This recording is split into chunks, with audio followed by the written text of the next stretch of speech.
Boom. Okay. Just mute this thing.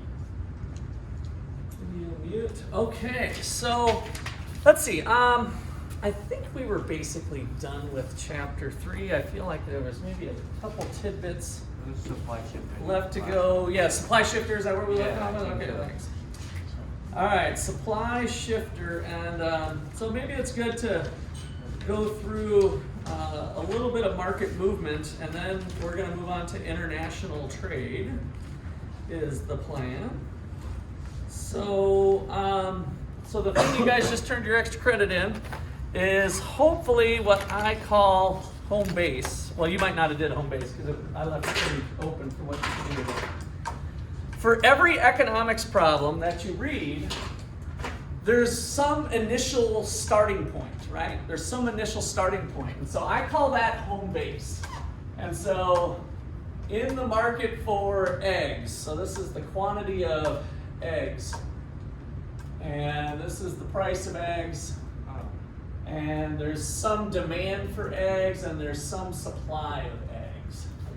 And that means you go to Walmart and there's a price of eggs. And so eggs are currently selling for $4 at a price of $4.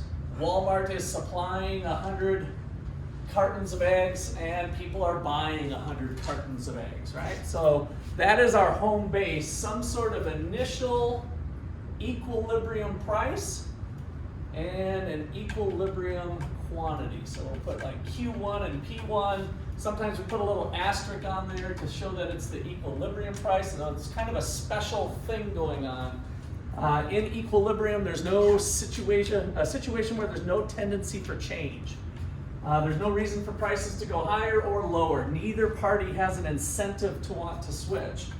And so that's the prediction we make. So if one way to kind of reason our brains through that is to say, well, what if prices weren't 4? What if prices were higher? What if price was $6? So let's just take a price of 6. At a price of 6, let's just call this P2. Now this one doesn't have a star because we're not doing equilibrium. So this is our equilibrium starting point. But suppose for some reason prices are 6 currently in the market. What's going on in this market? What's kind of wrong, or why is it not in equilibrium? What's going on at a price of $6? Evan, chomping at the bit? Go for it. There isn't as much demand as there is supply. Okay, so at a price of 6, the demand curve shows people's willingness to buy eggs. They still want eggs, but at a price of 6, the quantity demanded, QD, I guess I'm going to call this QD2, quantity demanded, is something less than what Walmart is putting on the shelves. So the quantity supplied at P2 of $6 is greater than the quantity that's demanded. And so in a homework problem or a test problem, you might have to actually calculate these numbers. You know, I'm just making numbers up here, but let's just say this is 70, and this quantity here is at 130. And so at these levels, there's 60 units that are in excess. So this is called, your author with this textbook pretty much calls it excess supply, or also referred to as a surplus. There's a surplus of eggs. Now here's where we can use some economic reasoning to think, if you're Walmart and you put 130 eggs on the shelves and 70 were sold, what is that signaling you? What is that telling you? The price was too high, right? And to run a sale. Is that what you said, Javian? I couldn't quite hear you. I was just pointing up high. Okay, you were on the high. All right, so it says, wow, we've got excess inventory, and as Javian said, we'll just have a sale. So tomorrow, I'm going to drop the price. What am I going to drop it to? I don't know. You can pick any number. I'm going to pick this one just because the lines are kind of crossing there. So maybe it's down to $2. I don't really have this drawn to scale very good. So at a price of $2, now what's the problem? when we drop the price to 2, tell me what's going on at Walmart. There, let's just say that it's not a 24/7 Walmart. It's 7 a.m. to 10 p.m. They don't have enough supplies, right? So they ran out at noon or something, right? Or at 4 p.m. So now we have an excess demand. The demand at a price of $2, people want to buy 130 now. So the quantity demanded at a price of $2, which is P3, the way I'm doing my stuff here. There's 130 that's being demanded, because we go over to the demand curve for that, but the supply is less. And so the quantity supplied at a price of $2 is less. And so this is an excess of demand, an excess demand. And the other word we use for that is a shortage. There's not enough eggs for the amount people want to buy at a price of $2. So once again, the business owner, Walmart in this case, screwed up. It's like, oh, our price was too high, we dropped the price to 2, and now we ran out of eggs. So now what should Walmart do tomorrow? Go to 4 or raise it up. Now Walmart, remember, here's the thing that's sometimes difficult but important for students to try to pick up. Walmart doesn't actually have this graph. So if we're talking real world, Walmart's just putting eggs on the shelves and seeing what happens. If the eggs have a bunch left, then I run a sale tomorrow, right? They don't necessarily have this all perfectly estimated. Even Walmart, who's a multinational global company, they don't sit down with supply and demand curves. But this is for us to help with our understanding of how the market coordinates purchases and behaviors of producers and consumers. And so when the price is too low, they ran out, it's a signal that they could raise the price. And so now they keep doing this. So maybe they go up to $4.50 and then down to $3.95 and then up to $4.02, right? They kind of go through this jockeying process of trying to feel out the market, and eventually they feel like, oh, things seem to be working pretty smoothly here at $4. I put 100 eggs on the shelves, and just about the time we're ready to close our doors, we've sold them, right? We have this kind of happy medium, and that's what we mean by equilibrium. And using supply and demand then can help tell that story. Okay, questions or comments here? All right, so what happens during Easter? We have Easter coming up here before too long. We're looking at the market for eggs. What would be your prediction when Easter comes along? So what happens when Easter? Christ died for your sins, and then he rose again on Sunday. So what happened in the egg market? Right? Don't we have to move the demand right? Okay, the demand curve moves to the right. Let's challenge yourself on why. In order to move the demand curve, it was a shifter. What shifter? If you look back in your notes, that was with Dr. Jacobson. I kind of did them quickly for review. What shifter do you think happened for the demand curve to go to the right? I agree with you. The demand is going to go to the right. What is on the shifter list? It would just go down the list here. Let's do all the shifters. David? Taste or preferences was one of them, yes. Okay, what else we got? Let's go through the whole list. Like all of the main shifters? Yeah, all the demand shifters. Oh, demand. Expectations, so expectations and taste or preferences. Oh. Those are kind of the two harder ones. Demographic change. Demographic changes, okay? Population, so the more students coming to Ottawa for pizza or something. Price of related goods. Consumer income. And consumer income. All right.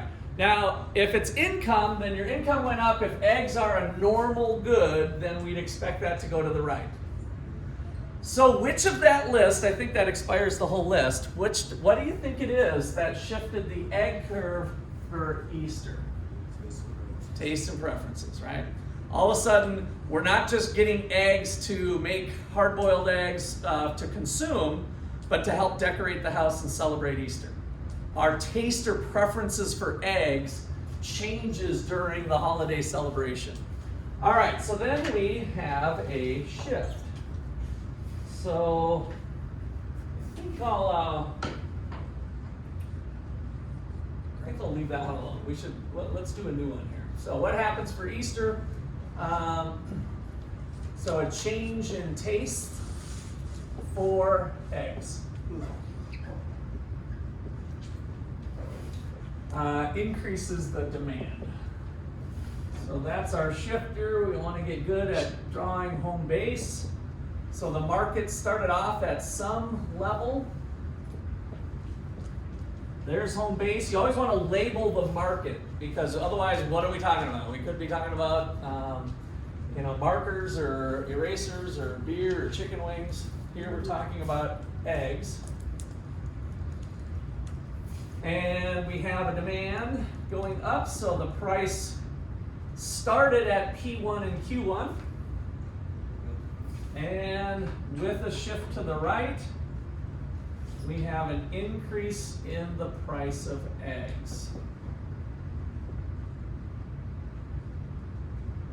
So our prediction would be that we'd have some increase in prices of eggs around Easter time.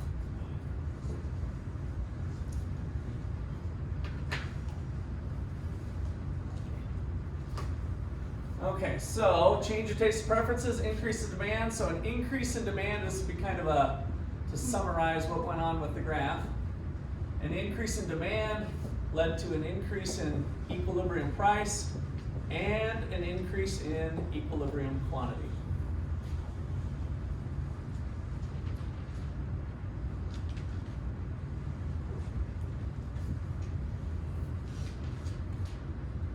Is that going to be a long-term price change in this example? Probably not, right? So we got Easter eggs going down in price. Once Easter's done, we go back to just eating over easy eggs and whatever else for baking and other things we do with it. Okay, one thing I want to point out too with this one, that I think you'll see a few problems. If the price would have stayed at the low level, would there have been a surplus or shortage? Shortage, good. So at this price, the quantity demanded with the new demand curve D2 would be here, and this would be the quantity supplied. And so that would be an excess demand or a shortage. And so what happens? Price goes up. Any questions or comments there? Is that making sense? Should I do another one, or are we cool with it? You want to do another one? Okay, let's do it. Let's see, I've got the other one that we did in here. What was this for? All right, suppose adverse weather shocks the demand for light. Actually, let's have a little more fun than that. So, Michael Paul, right? Yes. Give me a good, any good. First thing that comes to mind. Oranges. Oranges, okay? So, example number 2. Suppose the orange market is devastated by an early frost in Florida.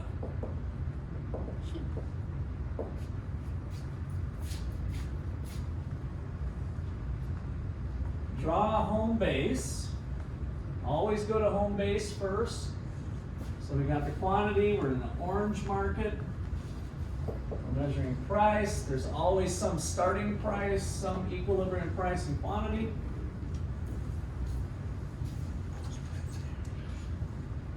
What's your predictions on equilibrium price and quantity?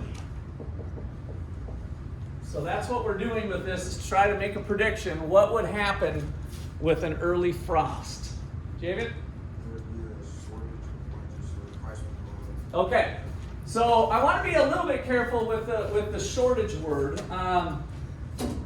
Would the supply or the demand curve shift? Supply would go down, right? So that's a little bit different than calling it a shortage. So I just wanted to be sure of that. We can now map that out. So with the supply curve shifting to the right to S2, now we could do this. At the old price, people want to buy this many oranges, but this is how many are available because of the early frost. And so as Javian was pointing out, that is a shortage or excess demand, same thing. That's a shortage, but the shortage would be caused by price not being able to change. So what if the government said, hey, we know everybody needs their vitamin C, and so we're gonna do some price fixing. And so oranges we're currently selling for $6 a pound, and we're not going to let those evil, greedy orange growers raise the price. We're going to fix the price at $6. Does the government do that once in a while? Have you heard about that going on? They've been better at not doing it lately because it's really stupid. And so most economists have called them out, and they've kind of learned over time that bad things happen when we try to fix prices in the otherwise free market, that people can freely change prices on their own. But it's still around sometimes, especially with COVID. They were starting to raise the old price fixing flag again. Oh, we're gonna help out people and keep prices low. If they keep prices low, there's going to be a shortage. That's what the story tells here, that there's not going to be enough oranges out there. And there might be people that get the oranges that don't really need the oranges, or they would have been happy doing an apple or something, but they got lucky that their grocery store had some oranges. They kind of like oranges, but they would have done apples. They would have bought it. But had the price been allowed to rise to P2, there would have been more oranges compared to where leaving it alone with the surplus. There is less oranges being consumed, but everybody's happy again. People who want to buy oranges at the higher price of $8 a pound, they're able to buy them. They can find them on the shelves. So that is the correcting mechanism of the market at work. Okay, so with this then, what happened to the equilibrium price? Remember, we started here, because I put in these just to kind of go through that analysis. So we moved from, let's call it point A to point B. And so in doing that, we had a decrease in quantity and an increase in price. Okay, so now let me push you a little further. Suppose that some researchers came out with a new study and showed that vitamin C, specifically vitamin C from oranges, but cures cancer. We have cancer-curing oranges. What happens now? We also just had a shortage, or a decrease in supply. So we still have the weather event. So we had an early frost, and a new study comes out, oranges cure cancer. What happens? Demand still goes up. Demand's still going to go up. So demand's going to go up while the other curve goes down. So I want to do it as a separate thing here. Suppose we have the frost and cancer cures with oranges. So now we have two things going on. We have the frost and the cancer curing oranges. So if you go back to your home base,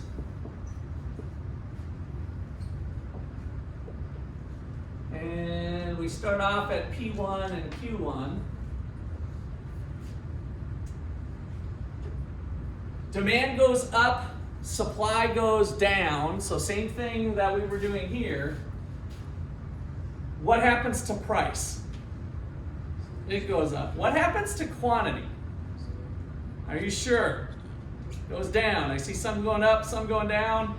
Turns out both of you might be right, depending on how big a shift you did. So check it out. Through the magic of the golf club, we need demand to go to the right, because of the cancer curing. If it goes here, what happened to equilibrium quantity? Now we have the golf club plus S2. What happened to quantity in equilibrium compared to where we started? We started at point A, but now where's the new point? At a lower quantity or a higher quantity? A lower quantity. So check it out. This would be the price, and this would be the quantity, but this quantity is less than this one. What if the demand curve was out here? What happened to quantity? Now it went up, for sure, right? So the quantity's up. So we don't know what the effect is if we don't know the actual size of the shifts. So here's my little technique. Yes, Michael? Can you break down that quantity again real quick? Yeah, let me do one thing with it, and then you tell me if this asks your question or answers your question, because that's kind of where I'm going with this. So the demand curve, we don't know if it's here, here, here. You know what? I wasn't going to butcher this one. I was going to come over here and do it. Here, here, here, here, here, here, here. Could have been anywhere, right? Oops, I backed that up a little bit. No, we just can't see. Oh, I see. You were going to point it. Yeah. Gotcha. I guess I am getting a little low here. So we don't know where the size of the demand shift is, right? We also don't know the size of the supply shift. It could have been here, here, here, here, here, here, here, here. Now, even with me, there's an infinite number of positions it could have been at, right? I just drew a handful of them. What? Whoa! Rust busted. All right, you guys are getting lots of points today for coming during this snowstorm blizzard. All right, get a piece of paper out. Put on there rust busted. Today's date, why don't you put today's date as March 10th, 3/10. Rust busted, hurry up. Let's get these collected. Sorry for the intrusion into our time. All right, pass them in. Why don't you guys just pass them into the center here?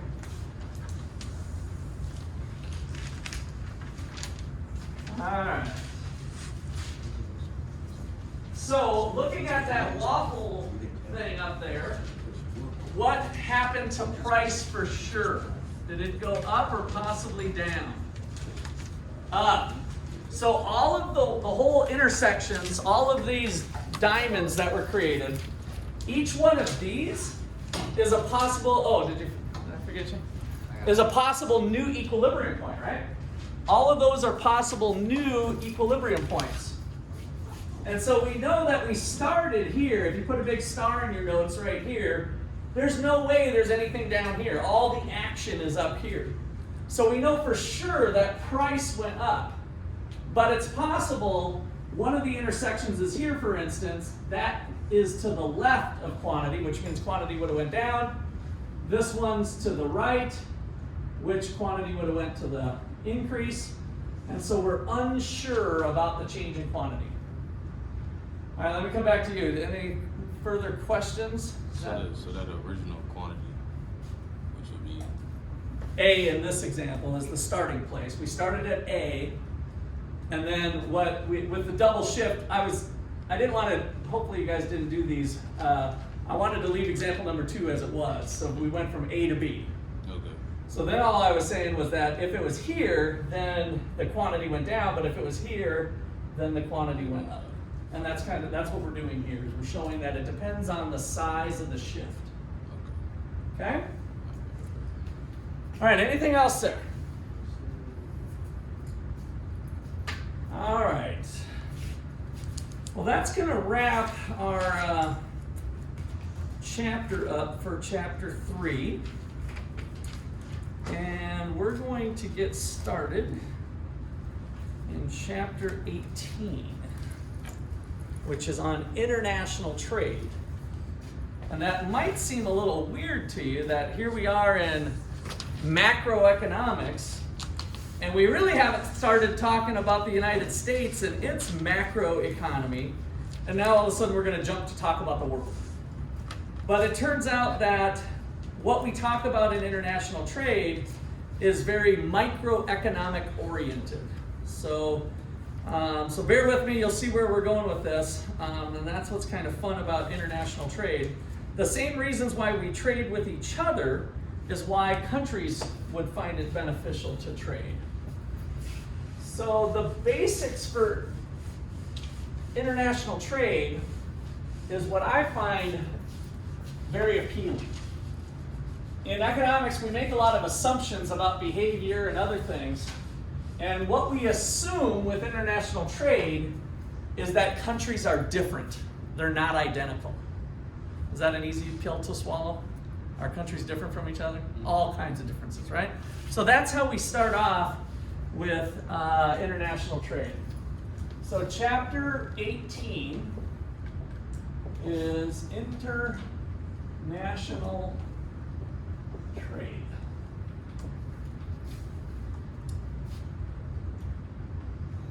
The basis for countries benefiting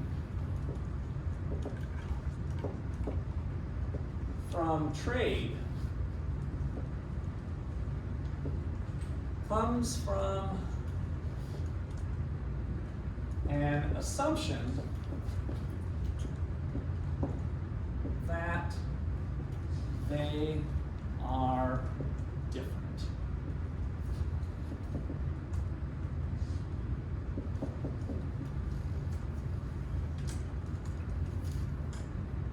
So let's kind of brainstorm together types of differences. Might be easy to have a country off the top of your head. Everybody think of a country. Let me just hear your countries. Just kind of shout them out. We don't have to be formal. Australia, Africa, China. Now, Africa, I'd like you to narrow that down to a country. That's the whole dang continent. So come back to me with a country. Nigeria. Okay, that's cool. What else? Saudi Arabia. Saudi Arabia. Denmark. Denmark. Switzerland. I want everybody to say something. Robert, Sweden.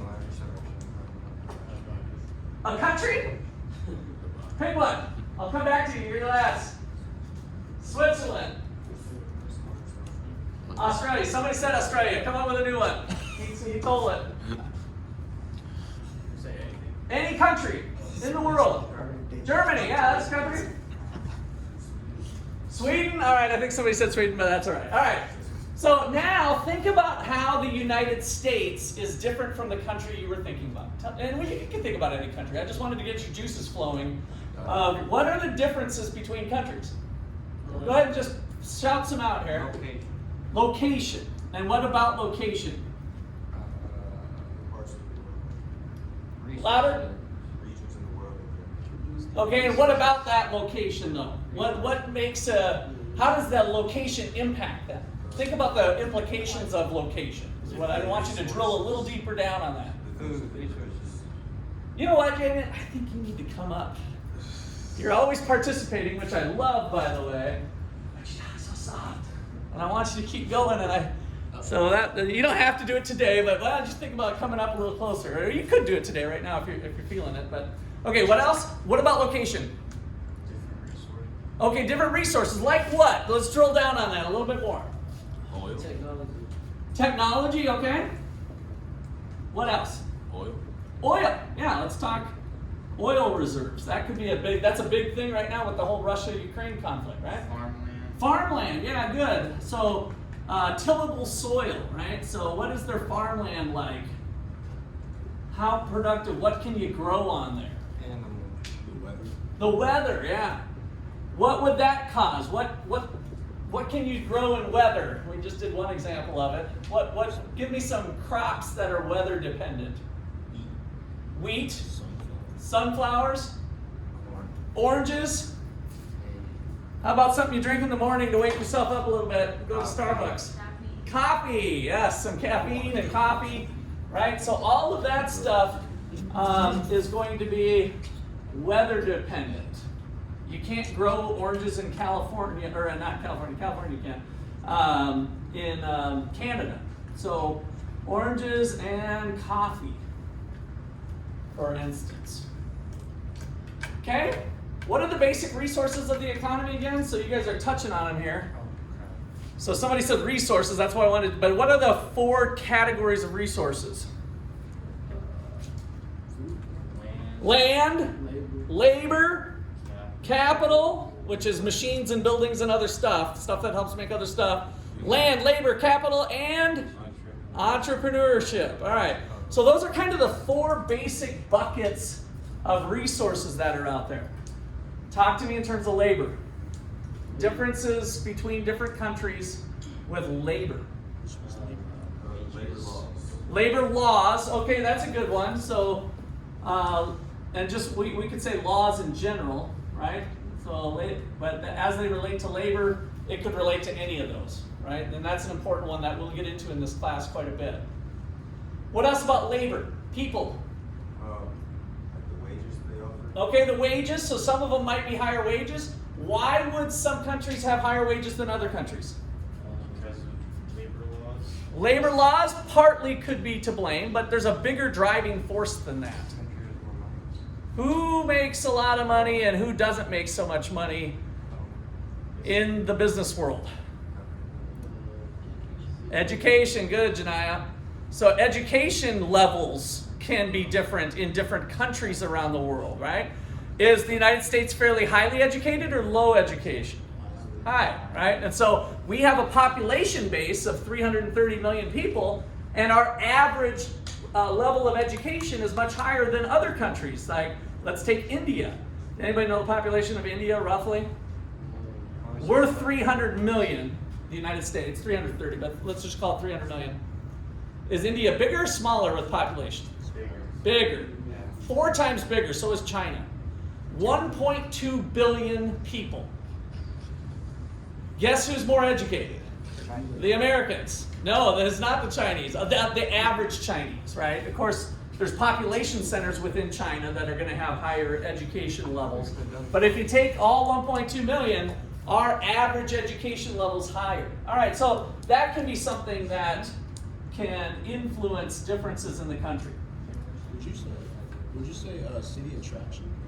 City attractions, yeah, and it could be like natural attractions, like mountains, right? And that can be part of this location. So physical resources. Okay, so there's all kinds of stuff. I just wanted to get your juices flowing. That it's kind of a no-brainer that countries are different. And so one reason to trade. So the key point here. One reason to trade is to acquire goods that you can't make, or you can't make enough of. One reason to trade is to acquire goods that you can't make. There's no way that the United States could make enough coffee to satisfy coffee demand in the United States. And it probably wouldn't taste as good either. Right? So we get good coffee in different countries with warmer climates and higher elevations. We could grow some coffee in different places, but there's no way we'd come close to meeting the demand. So one reason to trade is just to get goods that you can't make. But the tougher question is, should we trade with other countries when we can make it? You know, is that worth doing, or are we going to be costing our jobs here? So here's the double key point number 2 here. There's always a cost to making something. So for any country, but let's talk USA here since we're in the USA. For any country, there is a cost of production. This is opportunity cost. If you make something, you always could have made something else. So there's always an opportunity cost. Opportunity cost is, I'll just rewrite it here. Opportunity cost is the cost of something measured in terms of what was given up to produce an additional unit. Opportunity cost is the cost of something measured in terms of what was given up. Oops, I forgot my up here. In terms of what was given up to produce an additional unit. If you're doing something, you're not doing something else. So it's the highest valued alternative given up. Obviously, some other people found something else to do besides class today. You guys are giving up something too, right? There was a cost to coming to class that was not a monetary cost. If you don't come to class, do you get some money back? No, that money's gone, right? Tuition is spent, so it's a sunk cost. Those costs are not recoverable. Ottawa University's probably already spent the money, right? It's already out the door. You're not going to get a refund if you don't come to class. So there's no monetary cost, but there is an opportunity cost. You could have been watching some show on Netflix. You could have been hanging out with your friends. You could have been eating or right over the lunch hour. How many of you might have been eating at the caf at some point here, right? You're going to have a late lunch or you had an early lunch. Okay, so there's always a cost to doing something. So here's the key point to international trade. It makes sense then to produce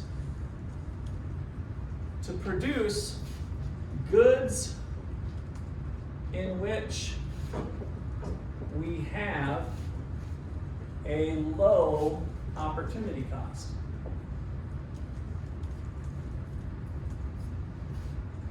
This is what we're good at making.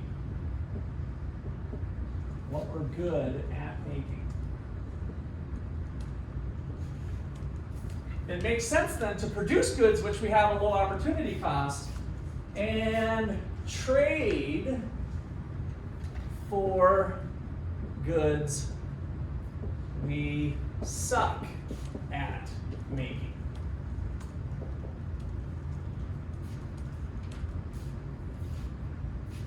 So these are the high cost goods.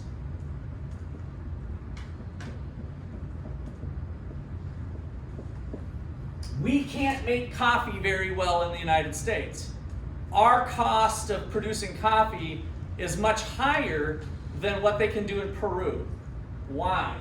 Because when we make coffee, we're giving up making computers. That's pretty costly, right? If our people could be making computers instead of coffee, that's the trade-off. So here's an idea. Let's make computers and trade for coffee. That's where we're going with this. All right, any questions so far?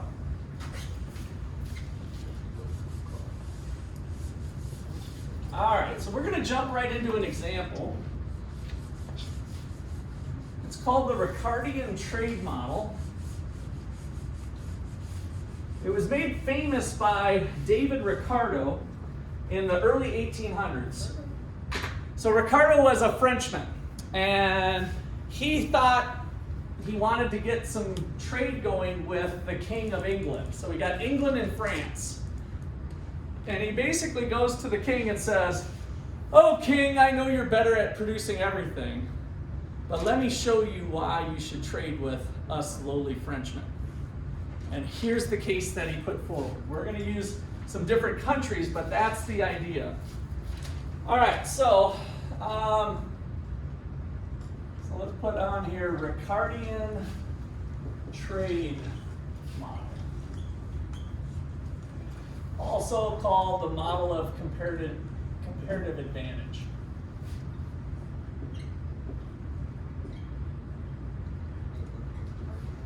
Comparative advantage. So we're going to have two countries. Two countries the United States and Japan. We're going to have just two goods. Food and cars. Food and cars. And we're going to have one resource.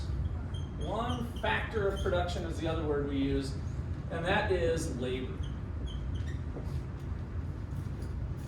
So two countries, two goods, and one resource. And then we're going to look at the productivities of each country. So we're going to make a little 4-square box, and we're going to put the Americans here and the Japanese here. And then up top, we're going to look at their food production and the car production for each country. In the US, the average American worker can make 4 units of food for every unit of labor. 4 units of food, so I got F over L, so it's food per person or food per worker. Now, we can also put that American to work on cars, and if they work on cars, on average, they can do 8 cars per unit of labor.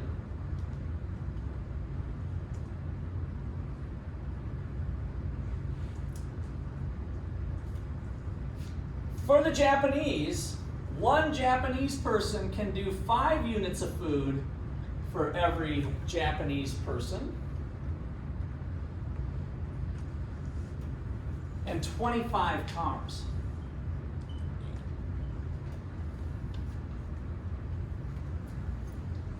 So again, the numbers in these tables are the average labor productivity. So this is labor productivity. How productive are people in your nation? How much stuff can they make, right? Given the other resources that you need. Americans, 8 cars for every unit of labor. Japan, the 5 food. So labor productivity is always number of units of output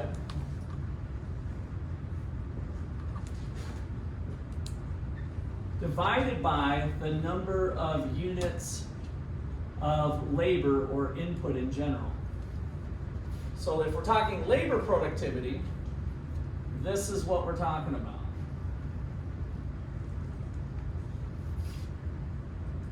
This is our formula. I feel like I need to write a better formula here. Labor productivity equals number of units of cars per unit of labor. Any questions on that one? That's what we did over here. Okay, what can you tell me about these numbers now that we're looking at things here? Who's better at what?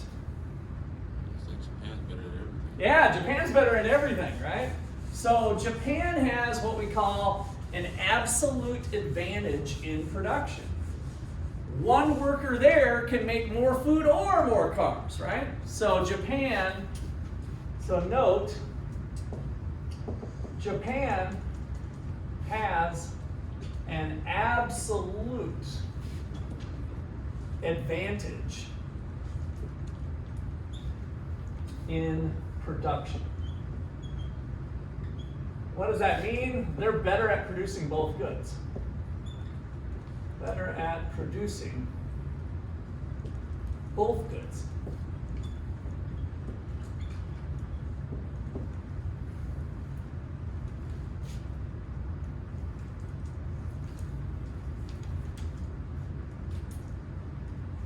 Okay, so that turns out to not be a big stumbling block. So again, back to my story with Ricardo, he went to the King of England and said, "Oh, King of England, I know you're better at producing both goods, but let me show you something." So that's what we're building on here. We kind of have the deck stacked against this working out. So this is like kind of the worst case scenario, and we're going to try to see if we can work something out. All right, so let's look at the production possibilities frontier, the PPF. Let's look at the production possibilities frontier for each country, assuming the following labor populations. So the US labor force, the labor force in the United States, is 2,000 workers. And in Japan, they have 1,000.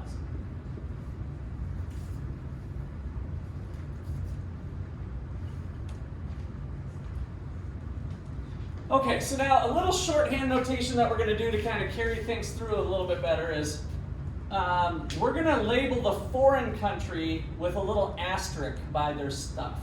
So since we're in the United States currently, we're going to call the Japanese the foreign country. So everybody just put a little asterisk up here to the upper right-hand corner. And what that is that's denotes the foreign country. Denotes the foreign country, the little asterisk. So that way, like instead of doing US and Japan, I could have just put the asterisk over here. I could have called this L star instead of putting L Japan. So it'll help us get through a couple other things here. All right, so the production possibilities frontier. What is that sucker? Well, give yourself plenty of room, draw a couple big graphs, 2 graphs side by side with each other, something that looks like that.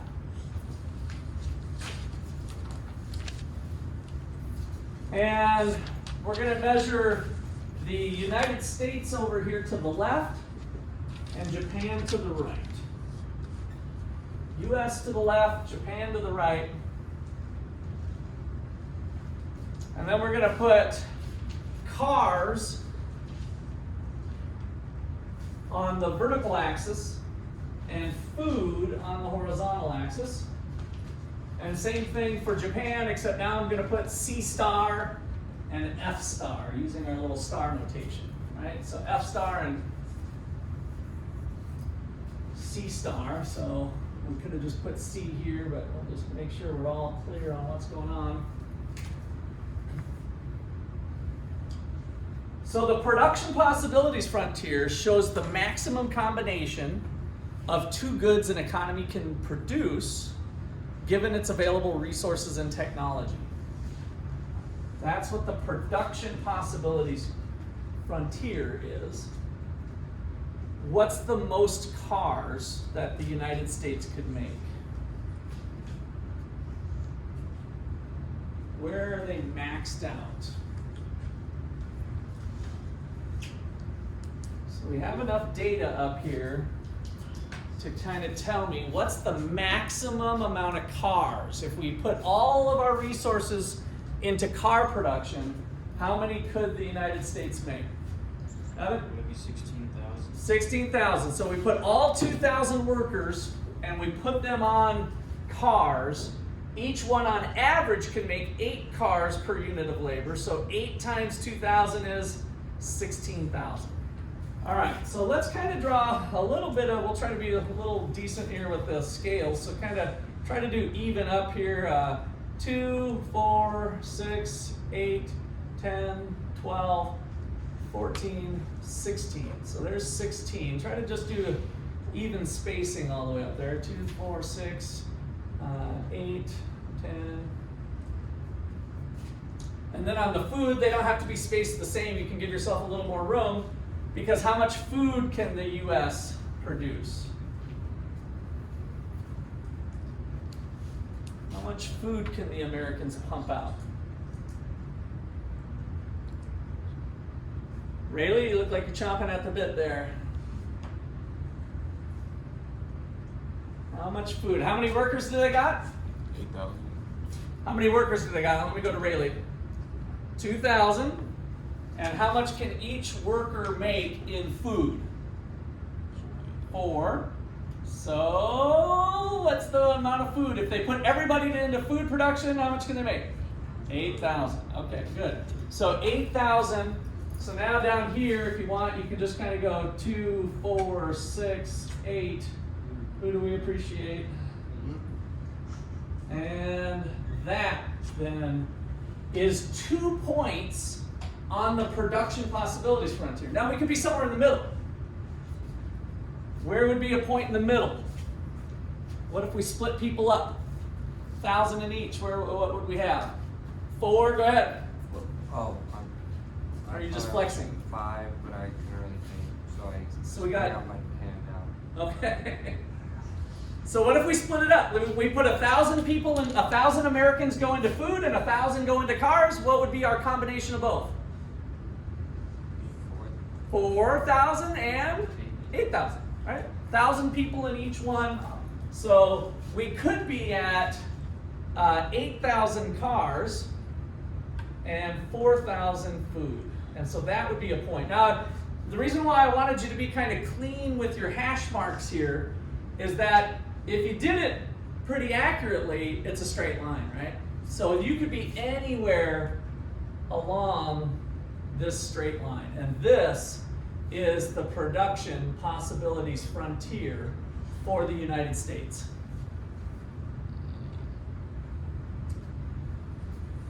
Math time! What's the slope of the production possibilities frontier for the United States? What's the slope? God.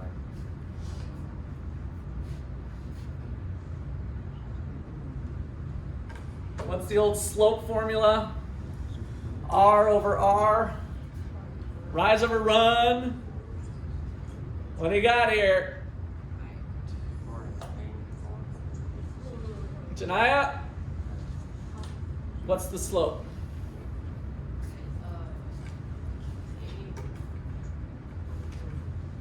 So we could go from here to here, down, over, right? Rise over run, it's a negative rise, down, over, or you could go from here, down, over.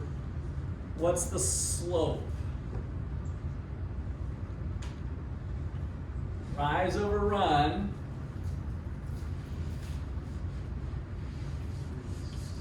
Janaya, let's pretend we're going from, let's just call this point X to point Y. Rise over run. So it'll be 16. What's the rise? 8. Starting from 16, we're going to go from this point to this point. What's the fall? Negative rise. We're going to go from this point to this point. Rise over run. 16. So negative 16,000. It's a negative rise. And then how much are we running? 8,000. So negative 16 over 8,000. What's the slope, people? Negative 2. Negative 2. Now notice we could have did it from this point too. Down 8 over 4. Right? So again, down 8 over 4 gives you the same number. So along a straight line, the slope is constant. All right. Let's do the same thing for Japan. What's the max amount of cars the Japanese could make? 25,000, right? 1,000 workers, 1,000 Japanese workers, 25,000 cars. So they are way up here. So we could do maybe, let's do 2, 4, 6, 8, 10, 12, 14, 16, 18, 20, 22, 24, 26, there's 25 right there. So you guys kind of do your own little hash marks up there. So if we make 25,000 cars, we don't have any food is why we're picking that point, right? We're dumping all of our people into car production. How much food do we get if we dump everybody into food? 5,000. So 1, 2, 3, 4, 5. 1, 2, 3, 4, 5. All right, and then we could be anywhere in between as well. Like we could be, if I'm at 3, let me put a little challenge to you here. If I'm at 3, how much cars could I make? So this is going to connect again, so you can go ahead and connect it. We can cut to the chase there. So this is the production possibilities frontier with an asterisk because we're talking about Japan. If I'm at 3 here, what's this number over here? Yeah. Little challenge question. Did you come up with it? What'd you say? I said 10. 10. How many things? Now, are you just eyeballing it or did you calculate it? No, I eyeballed it. You eyeballed it. Okay. Well, your eyeball's correct. Let's go. But what's the slope? What's the slope of this thing?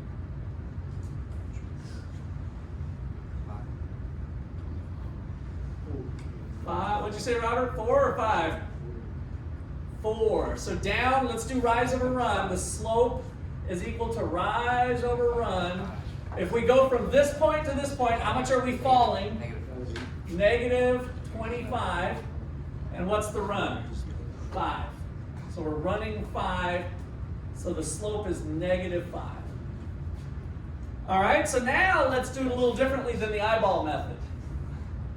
If I go over 2, what am I going up by?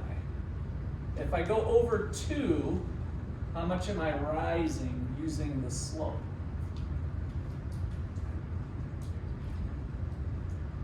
So if I go 1, how much am I going up? 5.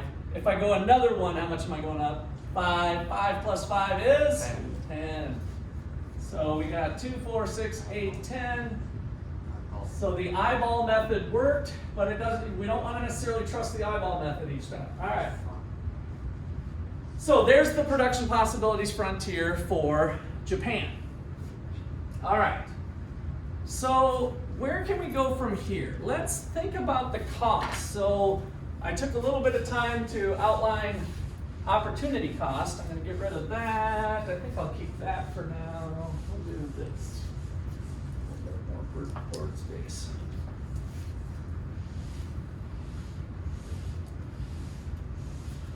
Okay, so what is the opportunity cost? The opportunity cost of one food in the USA is fill in the blank. What does it cost those Americans to make a food?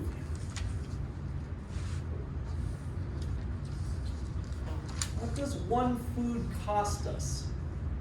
We don't have any dollars up here. 14. So I just want one though. I just want one. I want to buy a food. What is that one food costing me in the United States? 2 cars. So think about it this way. We could go if we have 0. So let's say we're here and we're asking, I want to have one stinking food. I'm just a little bit hungry. What's it going to cost me? 2 cars. Right? So 2 cars. So the opportunity cost of one food in the United States is 2 cars.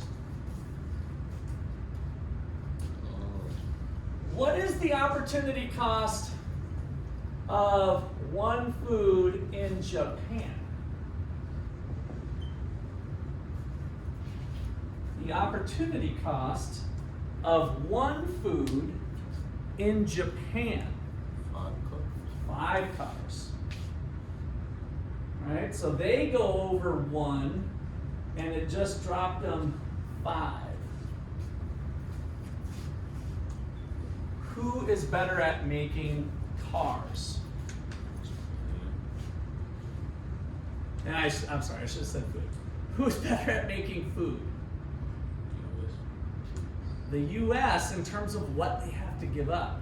Now don't forget down here, who was better at everything? Japan was better at everything, but yet now we've shown that the United States is actually better at food in terms of what they have to give up to do it.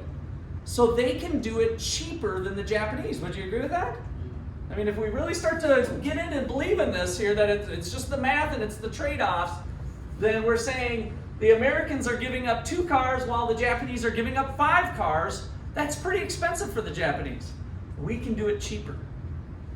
All right, so therefore, the USA has a comparative advantage. When we compare the productions of both levels and what they have to give up, the USA has a comparative advantage.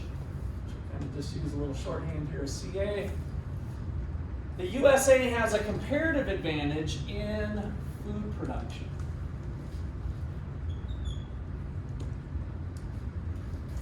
How do we know that? Their opportunity cost is less. USA has a lower opportunity cost.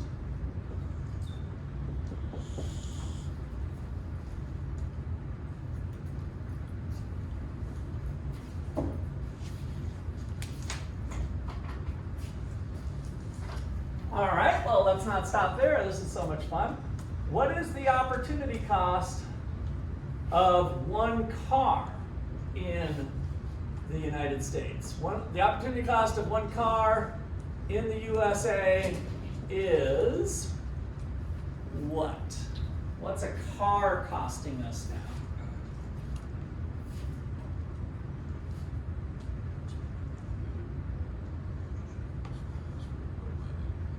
What's a car costing us?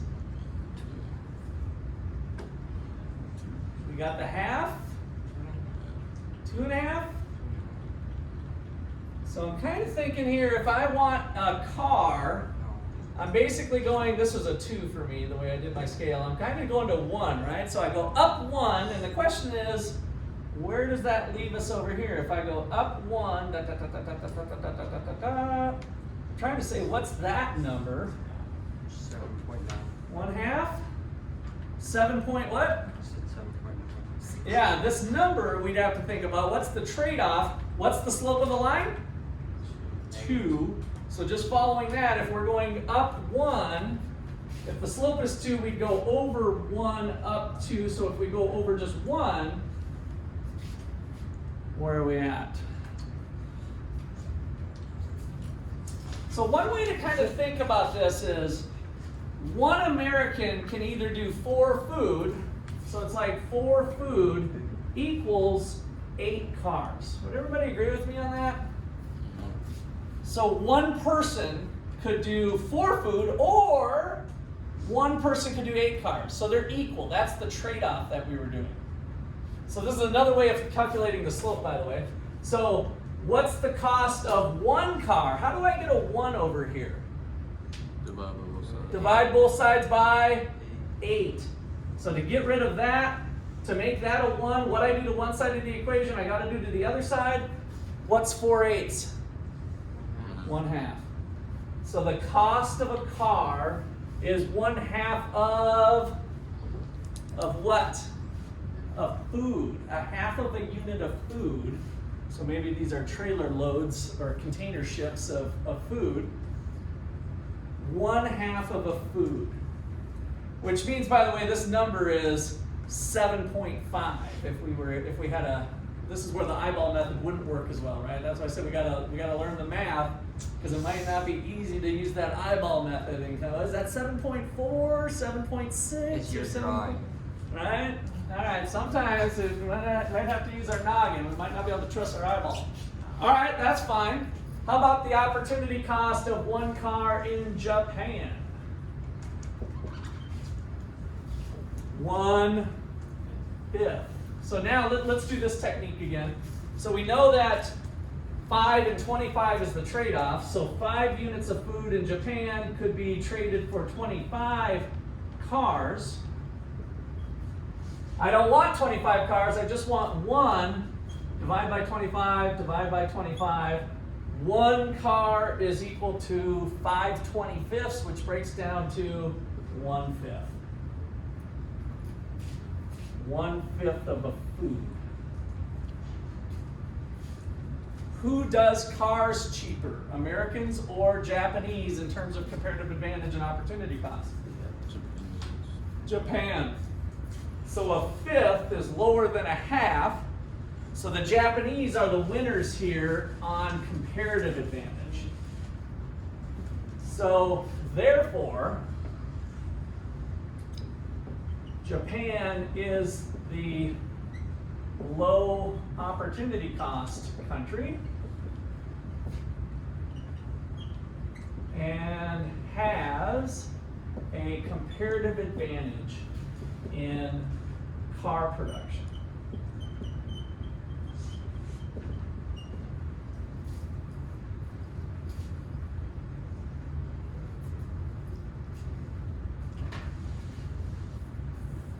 Okay. So now what should we do from there? In general, if we're going to engage in trade, who should make cars and who should make food? Who's our food producer? US. The US. So what we've set up here is that, if you have a low cost, if you're the low cost provider, you could make some good deals by specializing in what you're good at, make cars, and trade for the good you suck at.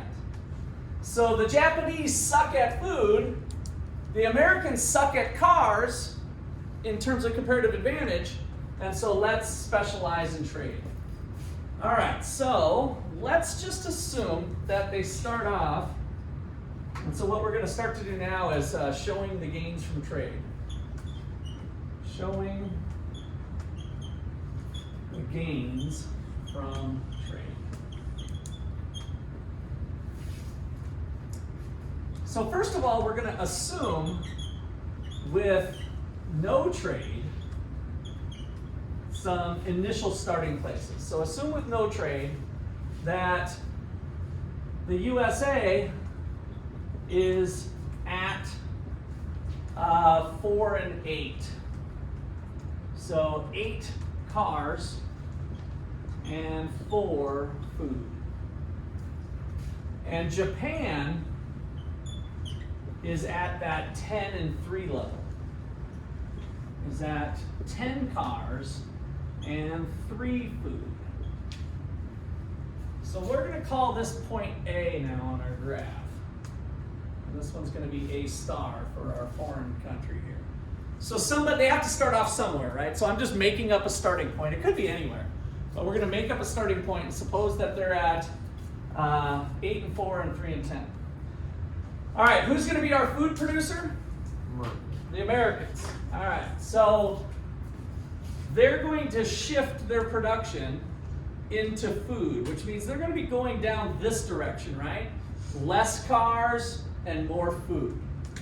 And we're going to put them all the way to this point where they're making all the food is where we would maximize the benefits to trade. Maybe some countries won't want to give up all their food production, but this is a simple economic model, right? We're just doing 2 countries and 2 goods. So we're going to have full specialization and change their point, their production point, from A to B.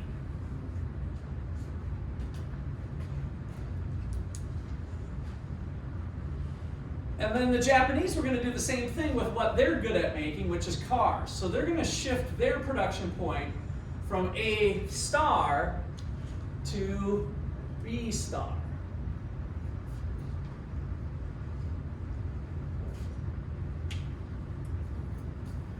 All right. So let's kind of write that out. I'm going to continue this line of thinking here. I think I'm going to get rid of that.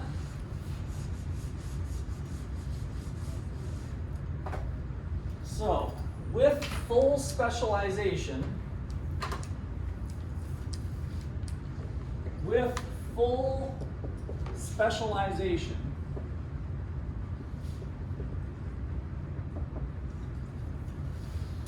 the USA shifts all production to food. And that means they're going to make 8,000 food. and 0 cars. And Japan shifts all production to cars, which means they're going to be at 0 food and 25,000 cars. So this is point B and B star.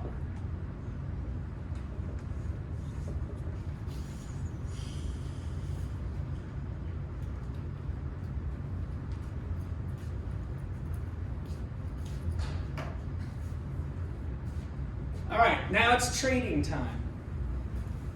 Now it's trading time. So they go to each other and they try to negotiate out a price. The United States has all the food.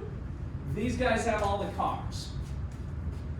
What would be a good deal for the United States? What would they need to get from the Japanese to get a good deal? When they say, hey, I want some cars for some of this luscious food over here, I know you guys look hungry. What would they need to get for it to be a good deal for the Americans? How many cars would they need to be a pretty good deal? Evan? 2 cars. 2 cars. Exactly 2 cars? Would that make them better off or indifferent? Different. That would make them indifferent, so not better off is kind of the key point here, right? So if the Japanese are saying, hey man, I'll give you 2 cars for that food. Americans are saying, screw you, I can do it myself, right? I can do it myself. You're not helping me out. You got to do something for me, right? So this is negotiation time. You need to do more for me. And so then the Japanese say, all right, I suppose I can do 3 cars. And now all of a sudden the Americans are like, okay, now we're talking. Because I can't do that myself. If I did it myself, I'd only get 2. If this turkey over here is going to give me 3, I'm going to screw him. Now, is the Japanese getting screwed with a 3-to-1 deal? If the Japanese did it themselves, what would it cost them? 5 cars. So they would move from here to get 1.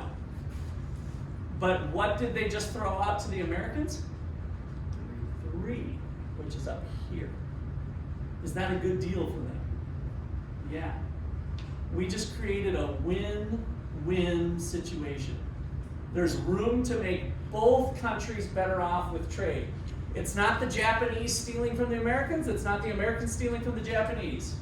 It's capitalism, baby. It's market trade, win-win. And we'll leave it there for the exciting conclusions tomorrow. We got a lot more ground to cover. So hopefully we'll build on those notes tomorrow. Hopefully the snow will stop and we'll be good to go.